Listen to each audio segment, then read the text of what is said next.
படையப்பா படம் ரஜினிகாந்த் அவருடைய பிறந்தநாள் 12ஆம் தேதி வெளியானது. முதல் நாள் வசூலே பார்த்தீங்கன்னா 6 கோடி கலெக்ட் பண்ணிச்சு. படத்தோட பட்ஜெட்டை விட அதிகமாக கலெக்ட் பண்ணிச்சு அப்படிங்கிற மாதிரியான தகவல்லாம் வந்துட்டு இருக்கு. கிட்டத்தட்ட 25 வருஷம் கழிச்சு வந்த ஒரு படம், அதுக்கு ஒரு மிகப்பெரிய மாஸான ஓப்பனிங். ஒரு ரஜினியோட புது படம் வந்தா எந்த அளவுக்கு வந்து தியேட்டர்ல கொண்டாடுவாங்களோ, பட்டாசு வெடிப்பாங்களோ, ஆரவாரம் காட்டுவாங்களோ, விசில் அடிச்சு கிளாப் பண்ணி என்ஜாய் பண்ணுவாங்களோ, அதே வைப் வந்து படையப்பாவோட ரீரிலீஸ்ல கிட்டத்தட்ட அந்த படம் ரிலீஸ் ஆகி 25 வருஷம் கழிச்சு வந்தப்பையும் அந்த மாஸ் வந்து மெயின்டைன் ஆயிருக்கு. இது வரைக்கும் பாத்தீங்கன்னா அந்த கில்லி கலெக்ஷன் இருக்கு பாத்தீங்களா, அது பெரிய கலெக்ஷன். கிட்டத்தட்ட 28-30 கோடி ரூபா வேர்ல்டு வைட் பண்ணிருக்குன்னு சொல்றாங்க ரீரிலீஸ்ல. ஸோ அந்த கலெக்ஷனை வந்து படையப்பா நெருங்குமா அப்படின்னா நிச்சயமா நெருங்கிறதுக்கான வாய்ப்புகள் இருக்கு. ஏன்னா வந்து பாத்தீங்கன்னா ரஜினிக்கு இந்த படையப்பா படத்துக்கு பெரிய ஓப்பனிங் இருக்கு, எல்லா தியேட்டருமே ஃபுல்லு. இதுவுமே பாத்தீங்கன்னா தமிழ்நாட்டிலே 400 ஸ்கிரீன் ரிலீஸ் பண்ணிருக்காங்க. அது இல்லாம வேர்ல்டு வைட் படத்தை ரிலீஸ் பண்ணிருக்காங்க, பக்கத்து மாநிலங்கள்ல ரிலீஸ் பண்ணிருக்காங்க, எல்லா பக்கமே ஓவர்ஃபுல் ஆயிட்டு இருக்கு. ஸோ அந்த கலெக்ஷன் அப்படின்னும் போது விஜயோடைய வயசு என்ன, ரஜினியோட வயசு என்ன? விஜய் ஒரு 50+ இருக்காரு, அவர் வந்து ஒரு யூத்தா இருக்காரு. ஒரு விஜய் படம் வந்து ஒரு ஆடியன்ஸ் இருப்பாங்க பார்த்தீங்களா, அந்த யூத் ஆடியன்ஸ், அவங்க போய் அந்த படத்தை வந்து பெரிய வெற்றியா மாத்திருக்கிறாங்க. ஸோ அதே மாதிரியான ஒரு வெற்றி ரஜினிகாந்துக்கு கிடைச்சிருக்கு. எந்த வயசுல கிடைச்சிருக்கு? 75 வயசுல கிடைச்சிருக்கு. 75 வயசுல ரஜினி நடிச்ச படத்துக்கு இப்படி ஒரு மாசான ஓப்பனிங், இப்படி ஒரு மாசான கலெக்ஷன், இப்படி ஒரு ஆரவாரம், இப்படி ஒரு ரசிகல் கொண்டாட்டம் இருக்குன்னா, அப்ப விஜயும் ரஜினியும் கம்பேர் பண்ணும்போது இதுல யார் மாசுன்னு நம்ம சொல்லவே வேணாம், ரஜினி தான் மாசு. இந்த ரஜினி அந்த மாஸ் இருக்கு பாத்தீங்களா, அந்த மாசை ரஜினி வந்து தக்க வச்சுக்கிறதுக்காண்டி போடுற உழைப்பு, அது யாராலையுமே அடிச்சுக்க முடியாது. ரஜினியோட இடத்தை யாராலையுமே நெருங்க முடியாது. ரஜினி எப்பவுமே ரஜினி தான் சூப்பர் ஸ்டார்.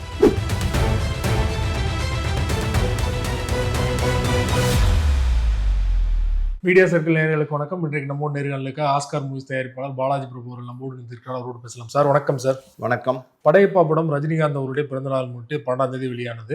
முதல் நாள் வசூலே பார்த்தீங்கன்னா 6 கோடி கலெக்ட் பண்ணிச்சு. படத்தோட பட்ஜெட்டை விட அதிகமாக கலெக்ட் பண்ணிச்சு அப்படிங்கிற மாதிரியான தகவல்லாம் வந்துகிட்டு இருக்கு. ரீரிலீஸ்லயும் இவ்வளவு பெரிய சாதனை படைச்சிட்டு இருக்கு.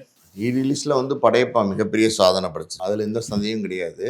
ஆனால் அந்த வசூல் அப்படின்னும் போது பார்த்தீங்கன்னா பல தரப்பினர் பலவிதமான ஃபிகர்ஸ் வந்து சொல்லிட்டு இருக்காங்க சோஷியல் மீடியாவில். ஒரு பக்கம் வந்து 3-3.25 கோடி தான் கலெக்ட் ஆச்சு முதல் நாள் வேர்ல்டு வைடுன்னு சொல்கிறாங்க. இன்னொரு பக்கம் பார்த்தீங்கன்னா 4.5 கோடி கலெக்ட் ஆச்சுன்னு சொல்கிறாங்க. நீங்கள் சொல்கிற மாதிரி பார்த்தீங்கன்னா 6 கோடி அதையும் தாண்டி கலெக்ட் ஆயிடுச்சு ஃபர்ஸ்ட் டே வேர்ல்டு வைடுன்னு சொல்கிறாங்க. ஸோ இந்த வசூலை பொறுத்த வரைக்கும் இது நிறைய டிவைடடான ரிப்போர்ட்ஸ் தான் வந்துட்டு இருக்கு. எது எப்படியோ படையப்பாவை பொறுத்த வரைக்கும் பார்த்தீங்கன்னா இந்த ரீரிலீஸுங்கிறது மிகப்பெரிய ஒரு வெற்றியை கொடுத்துருக்கு, அதில் எந்த விதமான சந்தேகம் கிடையாது.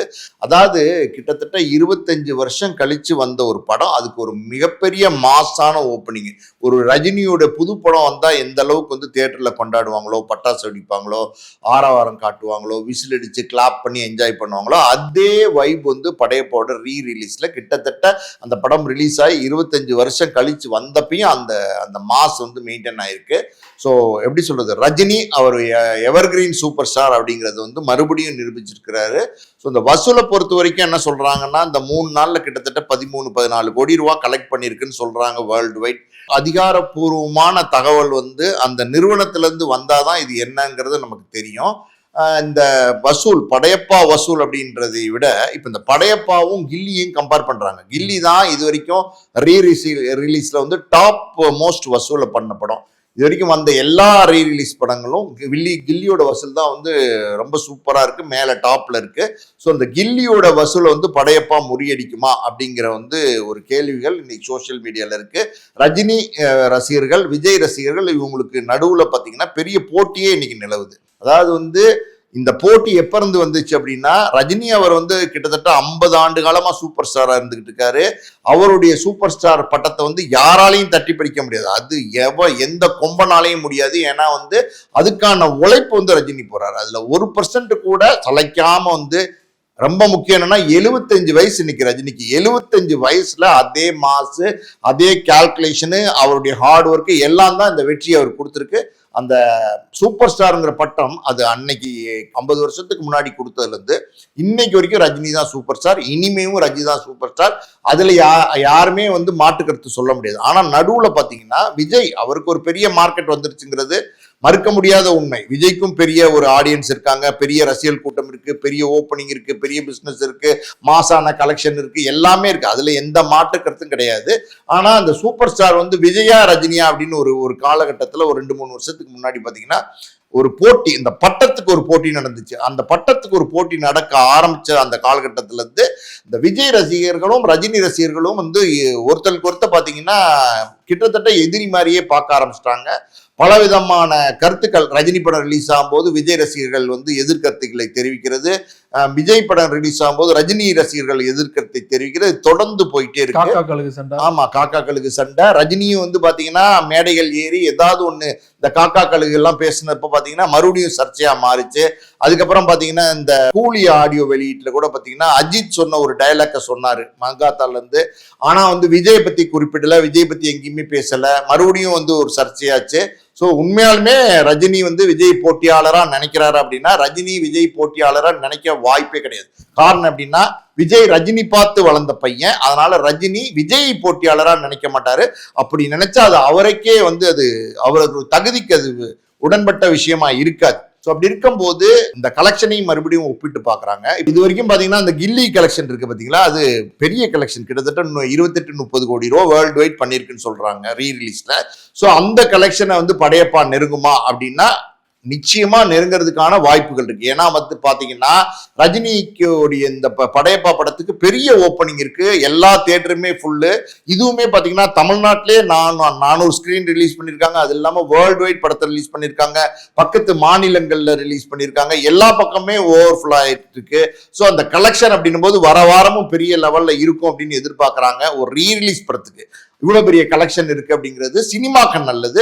ஸோ இந்த போட்டி உங்களுக்குள்ள இருக்கும் போது அந்த உயரத்தை, அதாவது வந்து கில்லி தொட்ட உயரத்தை படையப்பா தொடுமா, படையப்பா வந்து அதை கிராஸ் பண்ணுமா அப்படின்னா கிராஸ் பண்றதுக்கான வாய்ப்பும் இருக்கு, தொடர்றதுக்கான வாய்ப்பும் இருக்கு. அது வந்து வர வாரங்கள்ல தான் அந்த ஒரு தகவல்கள் வந்து தெரிய வரும். ஆனா இந்த நம்ம பேசுற அந்த கலெக்ஷன் எல்லாமே பாத்தீங்கன்னா ஊர்ஜிதப்படுத்தப்படாத, அத்தன்டிகேஷன் இல்லாத கலெக்ஷனா தான் நான் பாக்குறேன். ஸோ இப்படி இருக்கிற சூழ்நிலையில ஒரு பக்கம் வந்து இந்த படையப்பா கில்லி போட்டி ஒரு பக்கம் இருந்தா கூட ரெண்டுமே பாத்தீங்கன்னா வேற வேற கதைக்களம். கில்லி எடுத்துக்கிட்டீங்கன்னா அது ஒரு மாஸான என்டர்டைன்மெண்ட் படம். அது வந்து விஜயினுடைய எல்லா ஆக்ஷன் சீக்வன்சஸ் இருக்கு. ஒரு பக்கம் பிரகாஷ் ராஜ், திரிஷா, விஜய் இவங்களுக்குள்ள ஏற்படுற அந்த ட்ரையாங்கிள் மோதல் ஒன்று இருக்கு. அதுவே பெரிய பரபரப்பா பேசப்பட்டது. அது வந்து விறுவிறுன்னு போற மாதிரியான ஒரு கதைக்களமா இருக்கு. ஆக்ஷன் ஜாஸ்தி அந்த படத்துல. அதே மாதிரி விஜய் வந்து ஹியூமரும் பண்ணியிருப்பாரு கில்லியில. மொத்தத்துல பாத்தீங்கன்னா கில்லியை பொறுத்த வரைக்கும் ஒரு பக்கா மாஸ் என்டர்டைன்மெண்ட் பேக்கேஜோட வந்த படம். அன்னைக்கே அது மிகப்பெரிய வசூல் கலெக்ட் பண்ண படம். இப்ப இந்த படையப்பாவை நீங்க எடுத்துக்கிட்டீங்கன்னா படையப்பாவோட கதைக்கிழமை என்டையர்லி டிஃப்ரெண்ட்.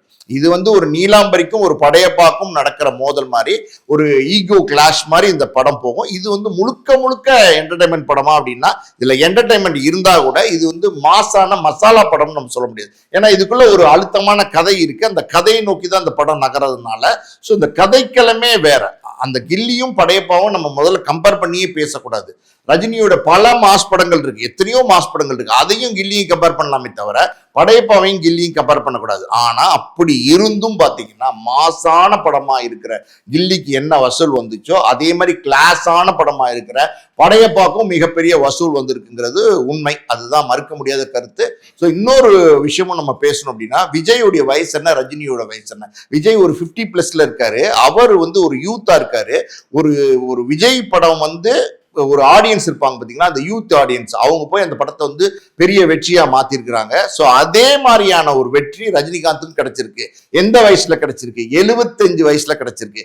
75 வயசுல ரஜினி நடிச்ச படத்துக்கு இப்படி ஒரு மாசான ஓப்பனிங், இப்படி ஒரு மாசான கலெக்ஷன், இப்படி ஒரு ஆரவாரம், இப்படி ஒரு ரசிகல் கொண்டாட்டம் இருக்குன்னா அப்ப விஜயும் ரஜினியும் கம்பேர் பண்ணும்போது இதுல யார் மாசுன்னு நம்ம சொல்லவே வேணாம், ரஜினி தான் மாசு. இந்த ரஜினி அந்த மாஸ் இருக்கு பாத்தீங்களா, அந்த மாசை ரஜினி வந்து தக்க வச்சுக்கிறதுக்காண்டி போடுற உழைப்பு அது யாராலையுமே அடிச்சுக்க முடியாது. ரஜினியோட இடத்தை யாராலையுமே நெருங்க முடியாது. ரஜினி எப்பவுமே ரஜினி தான் சூப்பர் ஸ்டார். படையப்பா படம் வந்து ரிலீஸ் ஆகிறதுக்கு 2 நாளைக்கு முன்னாடி ரஜினிகாந்த் அவர்களே படையப்பாவை பத்தி ஒரு 40 நிமிட காணொலி வந்து வெளியிட்டாரு. பொதுவாக ரஜினிகாந்த் அவர்கள் இப்படி பண்ண மாட்டாரு, ஸோ அவரோட சொந்த படம்னால அவர் பண்றாரு அப்படிங்கிற மாதிரியான ஒரு கருத்து. இன்னொரு கருத்து பார்த்தீங்கன்னா நீங்க எவ்வளவு நேரம் சொன்னது மாதிரி வந்து ஒரு கம்பாரிசன், கில்லியோட வந்து படையப்பா வந்து அதிகமான கலெக்ட் பண்ணணும் அப்படின்னு. அந்த ரீசனுக்காக பண்ணாரா இல்ல சொந்த படம் அப்படிங்கிறதுக்காக அந்த வீடியோ வெளியிட்டாங்க? இந்த 2 ரீசனுக்குமே பண்ணாரு. அதாவது வந்து இது அவருடைய சொந்த படம்.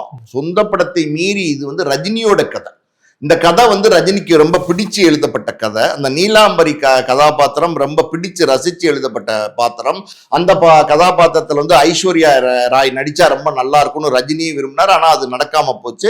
அதுக்கப்புறம் வந்து ரம்யா கிருஷ்ணன் நடிச்ச அந்த படம் மிகப்பெரிய வெற்றி படம். அன்றைய காலகட்டத்தில் பாத்தீங்கன்னா அந்த வெற்றிக்கு இன்னொரு காரணம் இருக்கு. அது என்ன அப்படின்னா, அன்னைக்கு வந்து ஜெயலலிதாக்கும் ரஜினிக்கும் சின்ன ஒரு அரசியல் கிளாஷ் ஒன்று இருந்துச்சு. அந்த நேரத்துல வந்து 1996ல இந்த ஆட்சி மீண்டும் வந்தால் கடவுளால் கூட காப்பாற்ற முடியாதுன்னு ஒரு அறிக்கை ஒன்று ரஜினி கொடுத்தாரு.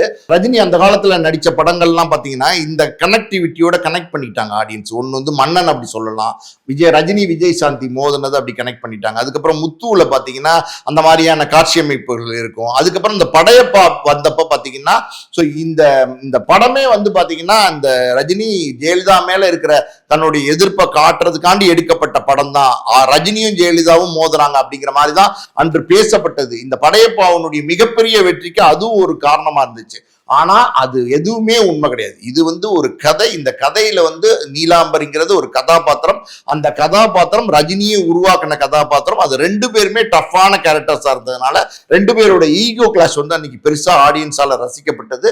அந்த வெற்றி அன்னைக்கு கிடைச்சது. அதனால வந்து ரஜினிக்கு இந்த படத்து மேல ஒரு பெரிய இஷ்டம், அதாவது வந்து பிரியம். இந்த படம் மறுபடியும் ரீரிலீஸ் ஆகணும்னு நினைக்கும் போது ரஜினியே அது மெனக்கெட்டு பாத்தீங்கன்னா 45 நிமிஷம் வீடியோ பேசியிருந்தாரு.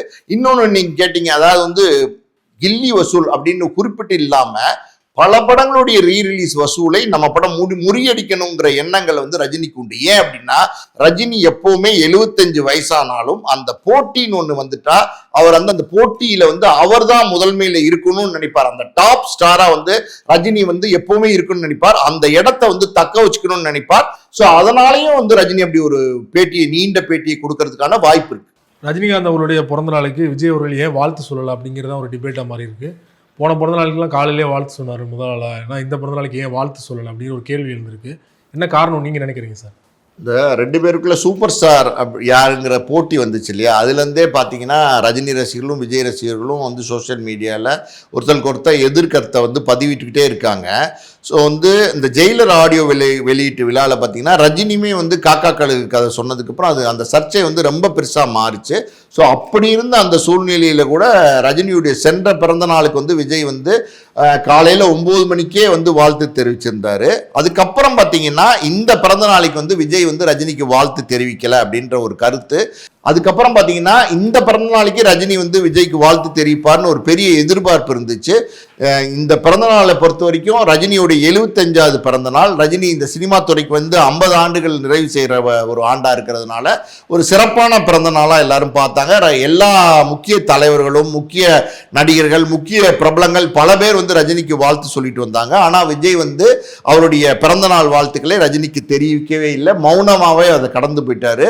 இது எதனால இருக்கும் அப்படின்னு நான் நினைக்கிறேன் அப்படின்னா, இளையராஜாவுக்கு ஒரு பாராட்டு விழா நடந்தது 2-3 மாதத்துக்கு முன்னாடி. அந்த பாராட்டு விழாவில் பார்த்தீங்கன்னா ரஜினி வந்து ஒரு கருத்து தெரிவித்தார். அது என்ன அப்படின்னா, அதாவது வந்து பழைய கட்சிகள் நேற்று வந்த புதிய கட்சிகள் எல்லாருக்கும் ஸ்டாலின் வந்து சவாலாக இருக்கிறார் அப்படின்ற ஒரு கருத்தை சொன்னார். அந்த கருத்து வந்து ஸ்டாலினை பாராட்டி அந்த கருத்தை சொன்னார் ரஜினி. அதை தவிர்த்து வந்து அந்த அந்த அந்த இடத்துல எந்த கட்சியும் ரஜினி வந்து குறிப்பிட்டு பேசலை. ஆனால் இது எப்படின்னா, நேற்று வந்த புதிய கட்சி அப்படின்னும் போது யார் நேற்று வந்த புதிய கட்சி? விஜய் தான் நேற்று வந்த புதிய கட்சி, தாவேகா தான் நேற்று வந்த புதிய கட்சி அப்படின்னும் போது ரஜினி வந்து திட்டமிட்டே வந்து விஜய் அட்டாக் பண்ணி பேசுறாரு அப்படிங்கிற ஒரு எண்ணம் வந்து சோசியல் மீடியால பரவலா பேசப்பட்டது அந்த நேரத்திலையும்.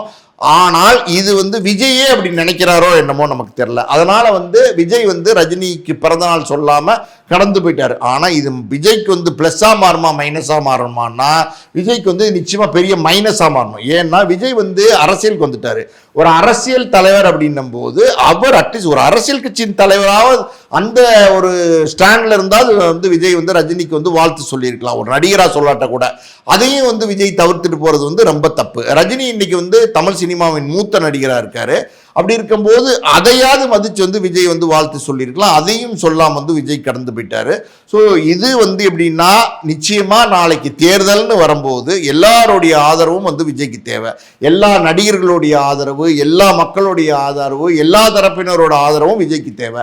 அப்படி இருக்கும்போது ரஜினி ரசிகர்கள் இப்போ ஆல்ரெடி வந்து பார்த்தீங்கன்னா விஜய்க்கு எதிராக பல கருத்துக்களை சொல்லிட்டு இருக்காங்க. விஜய் ரசிகர்கள் ரஜினிக்கு எதிராக பல கருத்துக்களை பதிவிட்டு இருக்காங்க. ஸோ இது வந்து இப்படியே ஒரு மோதல் போச்சுன்னா அந்த மோதல் போக்கு எலெக்ஷன்ல வந்து ரிஃப்ளெக்ட் பண்ணும். நிச்சயமா ரஜினி ரசிகர்கள் விஜய்க்கு ஓட்டு போடாத ஒரு சூழ்நிலை உருவாகும். இது வந்து விஜய்க்கு மைனஸ். ஏன்னா மாசான ஒரு ரஜினி ரசிகர்கள் இன்னும் வந்து தமிழ்நாட்டில் இருக்காங்கன்னும் போது ரஜினியே எலெக்ஷனுக்கு வந்தா ஓட்டு போடணும்னு காத்துட்டு இருந்தவங்க இன்னைக்கு வந்து ரஜினி இல்லைன்னும் போது வேறு யாருக்காவது ஒரு நடிகருக்கு போடலாம்னு நினைக்கும் போது அது விஜயா இருக்குமோ அப்படின்னு நினைக்கும் போது விஜயை வந்து கெடுத்துக்கிறான்னு தான் நான் நினைக்கிறேன். ஒரு பக்கம் விஜயை கெடுத்துக்கிறாரு நீங்க சொன்னீங்க, இன்னொரு பக்கம் பார்த்தீங்கன்னா விஜய் ரசிகர்கள் ரஜினி பிறந்தநாளும் கொடுக்க பார்க்காம ரொம்ப நெகட்டிவாக சோசியல் மீடியாவில் போட்டுட்டு இருந்தாங்க. அதே இதில் பார்த்தீங்கன்னா அஜித்தையும் சிவகார்த்திகனையும் வம்பிழுக்கிற மாதிரியும் வந்து போட்டுட்டு இருக்காங்க.